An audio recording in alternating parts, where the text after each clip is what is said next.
I kind of respect the heck out of the scheduling Jon Scheyer has done for Duke basketball.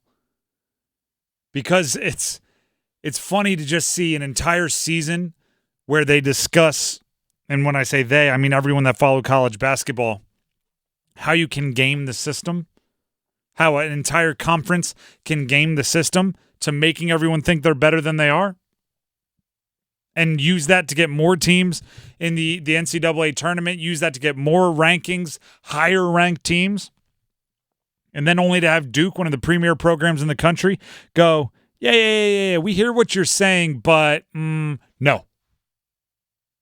We want to do it our way. Duke listed, or the 7 of their 11 non-conference games for next year are known already. And let me tell you, they've got some doozies.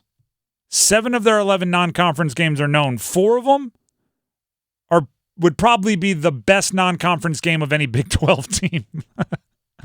Actually, not one of them because it's on this list. November 12th, they're playing Kentucky and Atlanta. November 21st, they're playing Arizona in Arizona.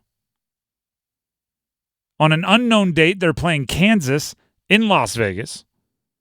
And on an unknown date, they're playing Illinois in Madison Square Garden. It's a home game. Yeah, but it's not Cameron Indoor. It's the other home game. It's their vacation destination home. That's 4 of their 7 games are doozies. The other 3, by the way, Maine, which feels like a favor to Cooper Flagg. He's from Maine, and I don't know, just a solid to the state university where he's from. Sure. They're playing Maine early in the season. They're playing Seattle. That's a home game, and they're playing George Mason. That's a home game. But those 4 games are massive. Like, are you serious?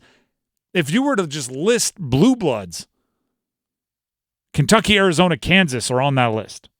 Illinois has been good enough for the last 5 years to definitely be considered a high-end non-conference game.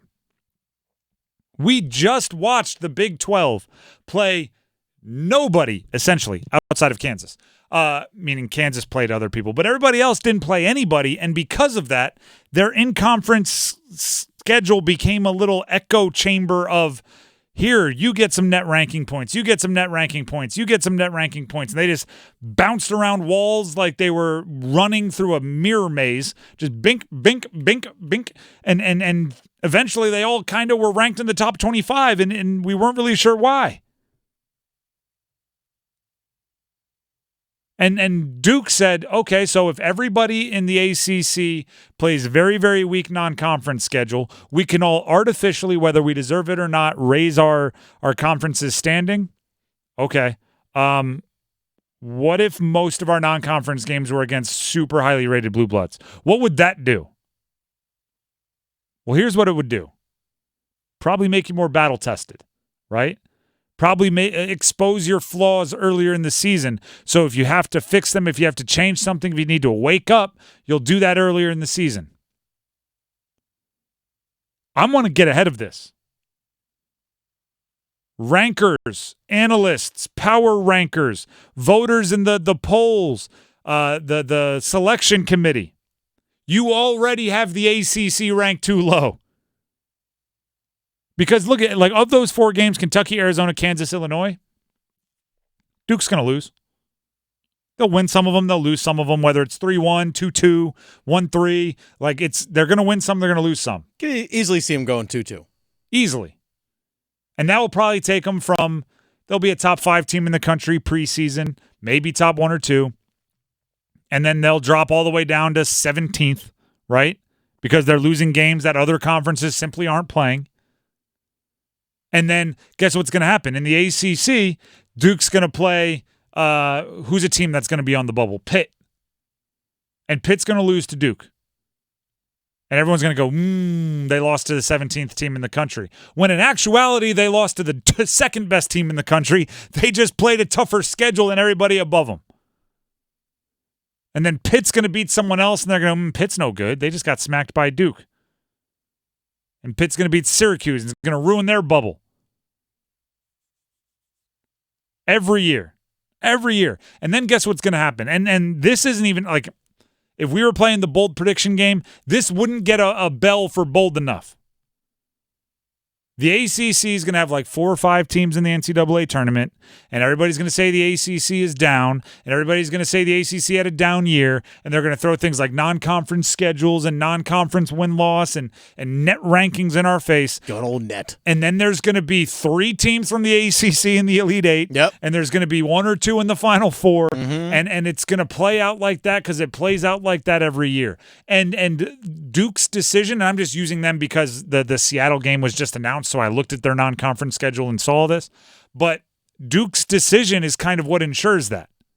It ensures that they won't get 9 teams in the tournament because they're not playing the gaming of the system game that other conferences are to have the teams ranked highly top to bottom.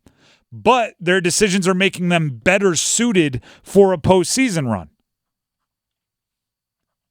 Right? Like, the reason why everyone was so surprised about NC State going on the run that they went on is because they came out of nowhere and they were ranked to the blah, blah, blah. But what if half of their losses in the ACC were to top 20 teams in the country? Maybe their resume wouldn't have looked so bad and they wouldn't have been coming out of nowhere.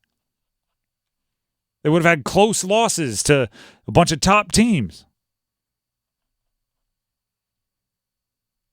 I seriously have to wonder if conference commissioners might not have to start looking at the top of their conferences and like mandating that you play a much easier non-conference schedule. Because it is undoubtedly better for the Georgia Techs, the Wake Forests, the Syracuses, the Boston Colleges, if Duke just comes into conference play undefeated. Regardless of who they play in non-conference play. If they come into conference play undefeated, that's better for the ACC. Duke won't be as good. No. But they'll be ranked higher.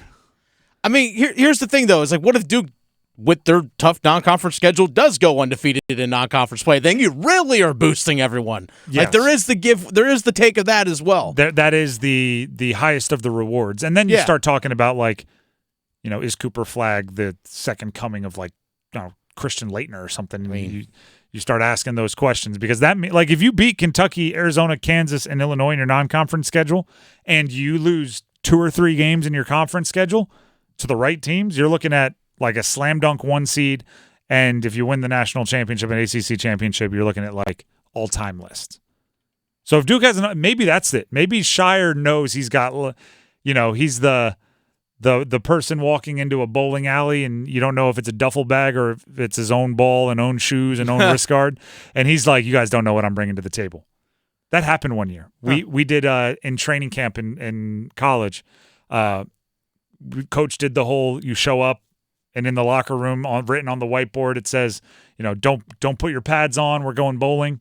And it's like a team building activity. So you show up at like 4:45 and you're like, yes, we're not having practice today. And we went bowling.